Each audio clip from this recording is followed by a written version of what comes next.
White house থেকে খালি হাতেই ফিরলেন ইউক্রেনের প্রেসিডেন্ট ভলোদিমির জেলেনস্কি। অনেক প্রত্যাশা নিয়ে আবারও যুক্তরাষ্ট্রের কাছে ধন্যা দিয়েছিলেন টমাহক ক্ষেপণাস্ত্রের জন্য, কিন্তু সাড়া দিলেন না ডোনাল্ড ট্রাম্প। কারণ হিসেবে মার্কিন প্রেসিডেন্ট ব্যাখ্যা করেন, মধ্যস্থতাকারী হিসেবে যুদ্ধের পরিধি বাড়াতে চান না তিনি। অরেঞ্জ সহ বিভিন্ন ফ্লেভারে প্রাণ ললিপপ, জুসি জুসি ওয়ার্ল্ড। আবারও যুক্তরাষ্ট্রে ইউক্রেনের প্রেসিডেন্ট। হোয়াইট হাউস সফরে এবার ভলোদিমির জেলেনস্কির মূল এজেন্ডা ছিল টমাহক মিসাইল। 2 ঘন্টার বেশি সময় ধরে চলে বৈঠক। উপস্থিত ছিলেন দুই দেশের শীর্ষ কর্মকর্তারাও। শুরুতেই অত্যাধুনিক মিসাইলের জন্য নিজের আর্জি জানিয়ে দেন জেলেনস্কি। ট্রাম্প সরাসরি নাকচ না করলেও বুঝিয়ে দেন শিগগিরই কিয়েভের অস্ত্র ভান্ডারে যুক্ত হচ্ছে না 995 মাইল দূরত্বে আঘাতে সক্ষম টমাহক। তবে যুদ্ধ বন্ধে নিজের আন্তরিকতার দাবি করেন তিনি। গতকাল প্রেসিডেন্ট পুতিনের সাথে 2.5 ঘন্টা ধরে কথা হয়েছে। আমার মনে হয় তিনি যুদ্ধ শেষ করতে চান। অনেক বিষয়ে বিস্তারিত আলোচনা হয়েছে। প্রেসিডেন্ট জেলেনস্কিও চান, এখন এটা বাস্তবায়ন করতে হবে। আমরা শান্তি চাই, কিন্তু পুতিন চান না।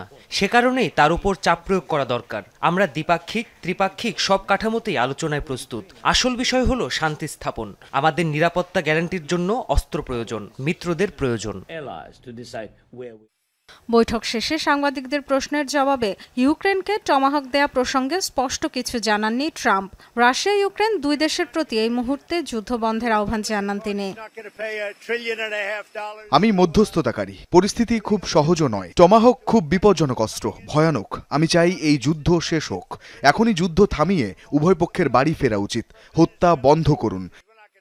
যুক্তরাষ্ট্র সফরে আরেক দফা নিরাশ হলেও ডোনাল্ড ট্রাম্পের উপর আস্থা রাখতে চান জেলেনস্কি। ফলপ্রসূ আলোচনার দাবি করলেও অস্ত্রের নিশ্চয়তা না পাওয়ায় হতাশা আড়াল করতে পারলেন না ইউক্রেনের প্রেসিডেন্ট। আমরা যুক্তরাষ্ট্রের ওপর আস্থা রাখি, প্রেসিডেন্ট ট্রাম্পের ওপর ভরসা করি। তিনি চান যুদ্ধ বন্ধ হোক। আমাদের কার্যকর আলোচনা হয়েছে। আকাশ প্রতিরক্ষা ব্যবস্থা নিয়ে কথা বলেছি, কারণ এটা আমাদের জন্য গুরুত্বপূর্ণ। দূরপাল্লার বিষয়েও আলোচনা হয়েছে, কিন্তু এখনই কিছু বলতে চাই না, কারণ প্রেসিডেন্ট যুদ্ধের পরিধি বাড়াতে চান না। ট্রাম্পের সাথে বৈঠকের পরই ইউরোপীয় নেতাদের সাথে কথা বলেন জেলেনস্কি। এর আগে বৃহস্পতিবার 2 ঘন্টার বেশি সময় ধরে পুতিনের সাথে ফোনালাপ করেন ট্রাম্প। জানান শিগগিরই হাঙ্গেরিতে সাক্ষাৎ করবেন রুশ প্রেসিডেন্টের সাথে। এর আগে গত আগস্টে পুতিনের আলাস্কা সফর নিয়ে অনেক প্রত্যাশা তৈরি হলেও কোনো ব্রেক থ্রু আসেনি সেবার। ডরোথি তাস্ট্রিন, যমুনা নিউজ।